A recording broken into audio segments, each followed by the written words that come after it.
যে এই যে বিধবাদের ভাতা দিতে হবে, বয়স্ক মানুষদের ভাতা দিতে হবে, এটা বেগম খালেদা জিয়া যখন 91 সালে প্রধানমন্ত্রী হন তিনি এইটা চালু করেছিলেন।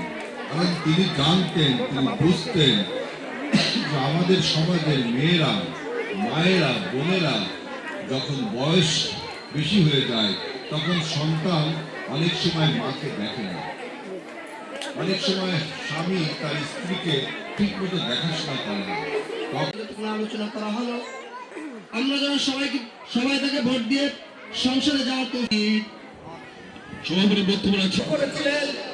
সেই দিন তার স্বামীকে অনুপ্রেরণা জাগিয়েছিলেন। বেগম খালেদা জিয়ার জীবনে অনেক ঘাত প্রতিঘাত হয়েছে। বাংলাদেশের একটি বটবৃক্ষ সরকারি ফ্যাসিস্ট সরকার এই পরে একের পর এক নির্যাতন করেছে। কি ওষুধ, কি বিষয় হচ্ছে ওই পল্লকের আগামী 12 ফেব্রুয়ারি নির্বাচন হচ্ছে। বাংলাদেশ